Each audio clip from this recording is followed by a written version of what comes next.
I as the editor was being led by the BJP. And as a result, what happened was we were singed. Because the BJP then told us that you've taken money from the Congress not to show it. The Congress says that the BJP, you're hand in glove with the BJP. And Amar Singh says we are responsible for sending him to jail. So suddenly you find yourself in a world, and Delhi is an awfully cruel place, where there are incestuous relationships between journalists and politicians of a kind that you can barely imagine. Now here we were trying to do originally a strong investigative story. The only way we were able to do it was by getting so close to the source that the source eventually directed the operation. I don't know if Sudhindra Kulkarni is here, he's the one who directed the operation for the BJP. And landed up in jail himself, which was unfortunate. But at the end of the day, think of it from our point of view. We wanted to do a proper investigation, verification, go through the process.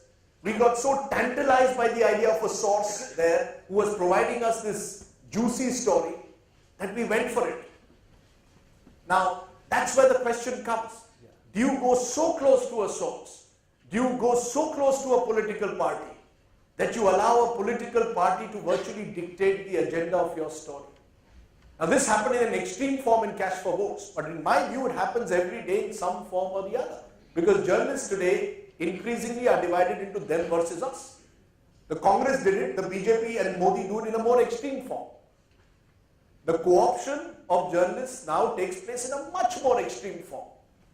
Because it is very clear that journalists today are unwilling at times to really take on the establishment. So I think the larger point which is coming is that if this is the way journalism is going to be done, right, then access for source means that you actually go to bed with the source. Right. I mean, we are sleeping with the so-called enemy. I thought journalism was based on the principle of an adversarial relationship. We are now sleeping with the enemy or sleeping with the other side, and it's happening right across the board.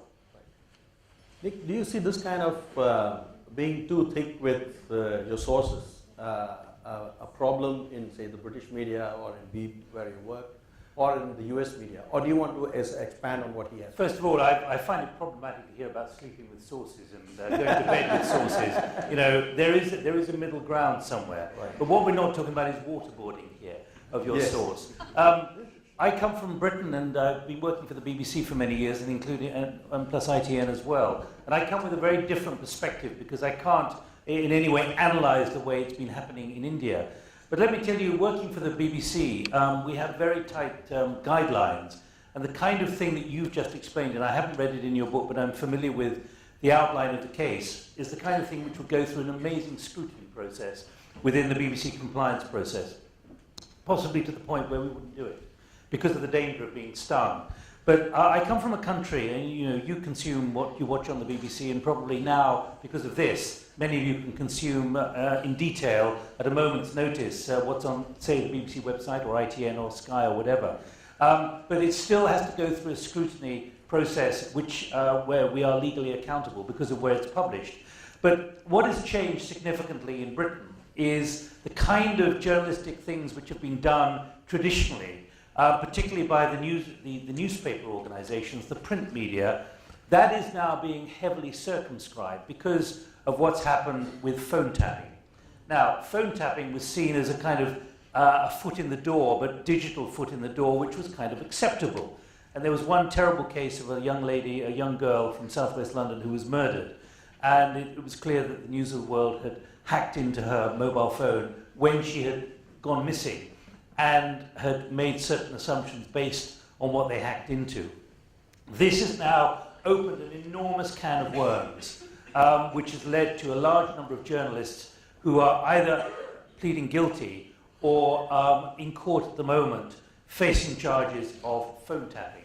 Phone tapping of the kind of thing, which is the kind of thing that many people can frankly do, not least because even royalty, we've discovered, does not put in a code. It just allows it to be 1, 2, 3, 4 or 0, 0, 0. So if you're a smart journalist, you just keep trying and usually strike lucky. But in Britain, we've had what's called the Leveson Inquiry, which was an inquiry which ran for a year, analysing the ethics of journalism. And now there is a degree of self-control and self-restraint. It's a very, very complex dynamic which has emerged, which is really beginning to put the newspaper industry, the print media, and it's arguable as to what the status of this is at the moment. It's put the print media on the same kind of footing as certainly someone like us in the BBC. And if I tell you, it's all in the public domain, that at the BBC, even having partnerships with corporates who are interested in supporting a certain type of programming, again, for the BBC, commercially, that is heavily subscribed, because the critical word here is perception. If there is a documentary which can't be financed by non-BBC sources, if there is a program which somehow has a tag, a commercial tag or a corporate tag attached to it, then the assumption will be, even if we have abided by the strictest of BBC guidelines, the assumption will be in good, right-thinking people that somehow this corporate or this foundation has somehow bought access to the editorial agenda and the editorial direction of travel.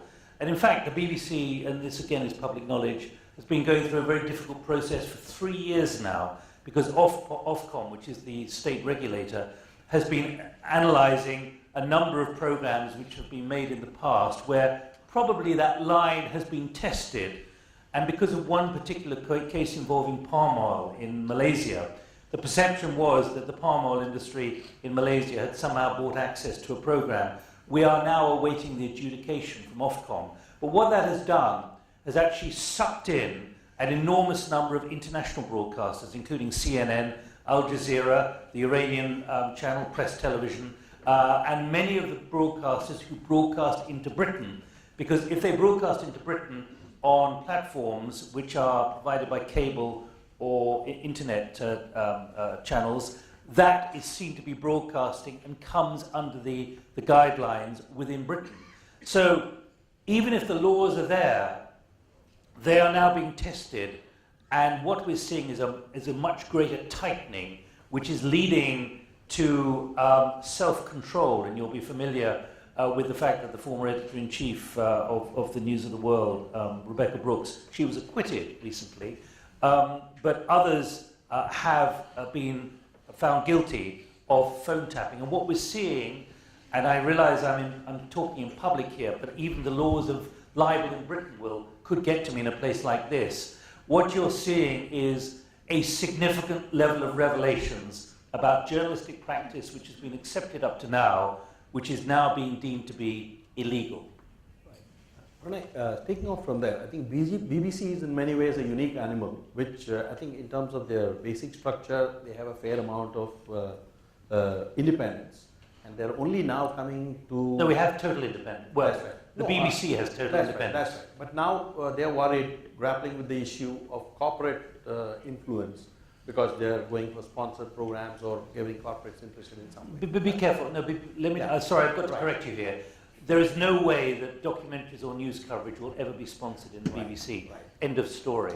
It's about the slightly grayer area in lifestyle programs. All we need is finances like the BBC has. Correct. If we had the financial, if we had a license fee, okay, again, how do I? No, hang on. I've got to correct you again, because the overall revenue available to the BBC, according to the Director General recently, is 25% down, and the BBC takes a hit on when it does not agree to certain commercial arrangements and is prepared to take that financial hit because it does not want to get involved in the kind of things that you've been involved in. No, I take your point, Nik, but the fact is, just look at the Indian scenario.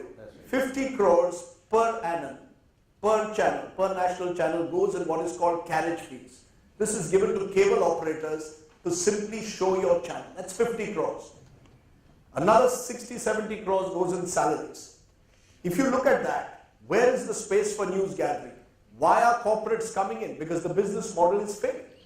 And you're absolutely right, we need to have rules. We don't have a strong regulator. We don't have anything remotely like Ofcom in this country. As a result,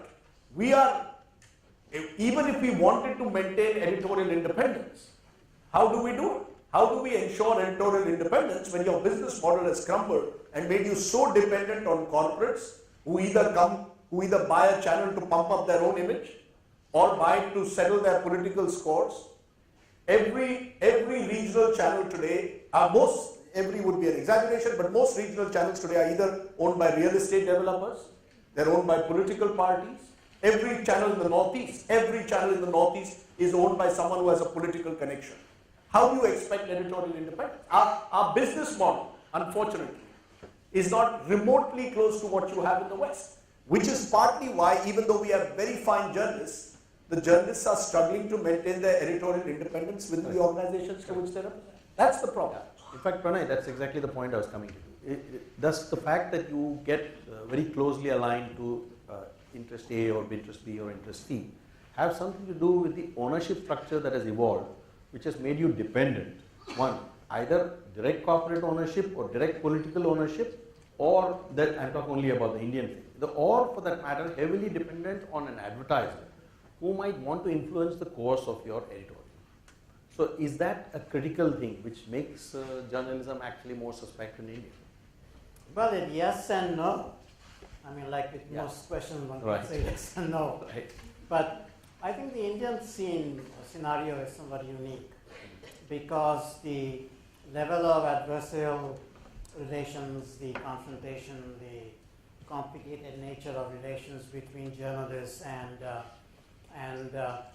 politicians is somewhat, I would say, suspect, far more suspect than it is in the US, for example, or perhaps even the UK. I don't include Rajdeep in this because I think Rajdeep has been exemplary in terms of his own independence and outspoken in his views.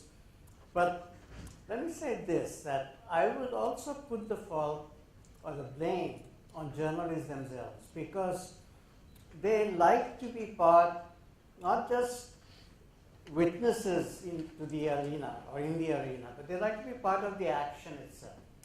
You know, it's terribly it's a great massage to one's ego when a chief minister calls you up or some party Mandarin calls you up and says, you know, come to have dinner with me and then let's decide what the agenda would be. When it's very clear what the agenda is going to be. Do they actually say? Do they say that? I'm sorry? Do they say that? Let's agree what the agenda should be.